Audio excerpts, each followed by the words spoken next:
ನಮಸ್ಕಾರ ವೀಕ್ಷಕರೇ, welcome to divine media.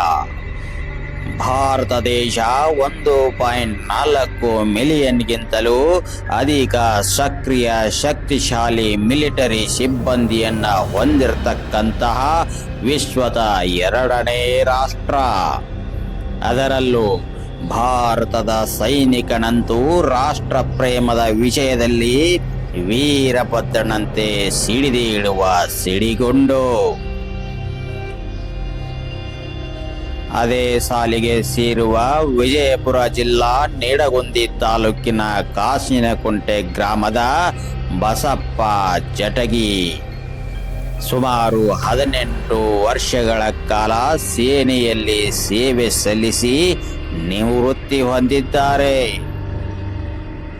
ಸದ್ಯ ವ್ಯವಸಾಯ ಮಾಡಿಕೊಂಡು ನೆಮ್ಮದಿಯ ಜೀವನ ಕಳೆಯಲು ಜಿಲ್ಲೆಯ ಕಾಸಿನಕುಂಟೆ ಗ್ರಾಮದಲ್ಲಿ ವಾಸವಿರೋ ಸೈನಿಕನಿಗೆ ಪುಂಡರ ಗುಂಪೊಂದು ಕ್ಷುಲ್ಲಕ ಕಾರಣಕ್ಕೆ ಕುಟುಂಬದ ಮೇಲೆ ದಾಳಿಯನ್ನ ಮಾಡಿದೆ. ವಸ್ತು ವಾಹನಗಳನ್ನ ಪುಡಿ ಮಾಡಿದೆ. ಸದ್ಯ ಜೀವ ಬೆದರಿಕೆಯಿಂದ ಗ್ರಾಮವನ್ನ ತೊರೆದ ಬಸಪ್ಪ ಜಟಗಿ ಸಹಾಯಕ್ಕಾಗಿ ಪೊಲೀಸರಿಗೆ ಅಂಗಲಾಚುತ್ತಿದ್ದಾರೆ. ಈ ಬಗ್ಗೆ ಮಾಜಿ ಸೈನಿಕ ಏನು ಹೇಳಿದ್ದಾರೆ ಅನ್ನೋದನ್ನ ನೋಡ್ಕೊಂಡು ಬರೋಣ ಬನ್ನಿ. ನಮಸ್ಕಾರ. ನಾ ಬಸಪ್ಪ ಜಟಗಿ ಸಾಕಿನ ಕಾಸಿನಕುಂಟಿ ತಾಲೂಕು ನಿಡಗುಂದಿ ಜಿಲ್ಲಾ ಬಿಜಾಪುರ. ನನ್ನ ಹೊಲದ್ದು ನಮ್ಮ ಕಾಕಾರದು ಸಂಬಂಧಪಟ್ಟಿದ್ದ ಏನಪ್ಪ ಅಂದ್ರೆ ಒಟ್ಟು ಜೋಡಿ ಪಟ್ಟಿ ಅದಾವ ನಮ್ಮ. ಅವರು ದಿನಾಲೂ ಬಂದು ಯಾವಾಗಲೂ ಗಳೆ ಹೊಡ್ಯಾಕೆ ಬಂದಾಗ ಒಡ್ಡು ಹರಿಯೋದು, ಆಮೇಲೆ ನೀರು ಬಿಟ್ಟು ಅಂತ ಕೂಡ ಜಗಳ ಮಾಡೋದು, ಆಮೇಲೆ ಗಾಡಿ ತೊಗೊಂಡು ಹೊಂಟನಪ್ಪ ಅಂದ್ರೆ ಮುಳ್ಳು ಹಚ್ಚಿ ಗಾಡಿ ಪಂಚರ್ ಮಾಡೋದು, ಇಂಥವೆಲ್ಲ ದಾಂಧಲೆ ಮಾಡಿ ನನ್ನ ಇದು ಮಾಡಕ್ಕೆ ಹತ್ಬಿಟ್ರ. ಆಮೇಲೆ ನಾನು ಹೊಲ ಶೇಂಗಾ ಹಾಕಿದ್ದೆ. ನಾನು ಶೇಂಗಾದೊಳಗೆ 4-5 ಕುರಿಗಳು ಬಿಟ್ಟು ಈಕೆ ಹೊಲ್ದಾಗ ತಮ್ಮ ತೊಗರಿ ಹೊಲ ನಿಂತು ಕುರಿಗಳು ಬಿಟ್ಟು ಮೇಸಾಕತ್ತಿದ್ರು.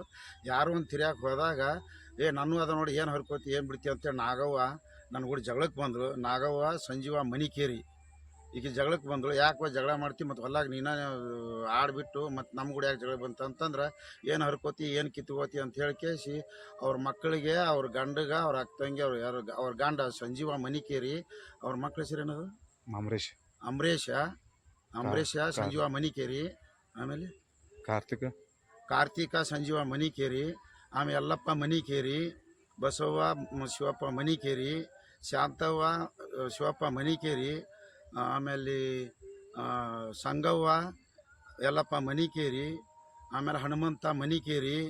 ಇವರೆಲ್ಲರೂ ಸೇರಿ ಕ್ವಾಲಿ ಬಡಿಗೆ ತೊಗೊಂಡು ನಾನು ಹೊಡ್ಯಾಕೆ ಬಂದರು. ನಾ ಪತ್ತೆ ಎಲ್ಲದಂಗೆ ಓಡೋಗ್ಬಿಟ್ಟೆ. ನಾ ಇನ್ನೂರಿಗೆ ನಾವು ಹೊಲ್ಲಾಗ ಅದೀನಿ. ನನಗೆ ಆಮೇಲೆ ಇವರು ಉಸ್ಕಿನ ದಂಧ ಐತಿ ಇವ್ರದ್ದೊಂದು ಮರಳು ಮಾಫಿಯಾ ಮಂದಿದು. ಆಮೇಲೆ ಊರಿಗೆ ಏನೋ ಇದು ಯಾವುದೋ ಒಂದು ಕಾಮಗಾರಿಕೆ ಬಂದುವಪ್ಪ ಅಂದ್ರೆ ಅವ್ನು ಪೈಪ್ ತುಡು ಮಾಡೋದು, ಅವ್ರು ಕೆಲಸ ಮಾಡಿ ಕೊಡೋಂಗಿಲ್ಲ, ಅವ್ನು ಹೊಡೆದು ಓಡಿಸ್ಬಿಡ್ತಾರೆ. ಹಿಂಗೆಲ್ಲ ಅವ್ರದ್ದೇ ಊರಾಗ ಅವ್ರದ್ದೇ ಒಂದು ದಬ್ಬಾಳಿಕೆ ನಡೆದ್ಬಿಟ್ಟೈತಿ. ಅವ್ರದ್ದೇ ಗುಂಡಾಗಿರಿ ಮಾಡಾಕತ್ತಾರ ಅವರು. ಅದಕ್ಕೆ ಹಿಂಗಾಗಿ ನಾವು ಮಾಜಿ ಸೈನಿಕ ಅನ್ನೋದು ಇಲ್ಲಿ ಮರ್ಯಾದಿಲ್ಲ ನಮಗೆ. ಈಗ ಒಂದು 7-8 ಸಲ ನಾನು ಹೊಡ್ಯಾಕೈತಿ.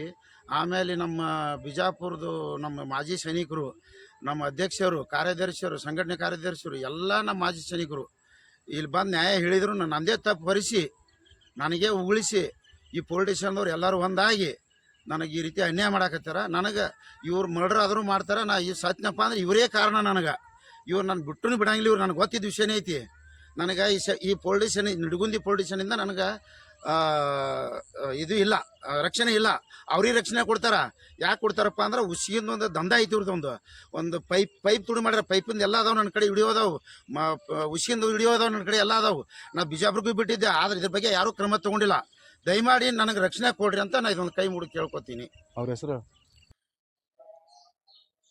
ಪ್ರಕರಣವನ್ನ ಗಂಭೀರವಾಗಿ ಪರಿಗಣಿಸಿರುವ ಮಾನವ ಹಕ್ಕುಗಳ ಕಾರ್ಯಕರ್ತರು ಮತ್ತು ಮಾಜಿ ಸೈನಿಕರ ಅಸೋಸಿಯೇಷನ್ ಸೈನಿಕನ ಬೆಂಬಲಕ್ಕೆ ನಿಂತಿದೆ.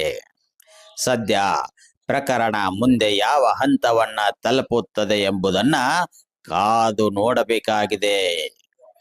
Due the report, divine media, Bagalkot.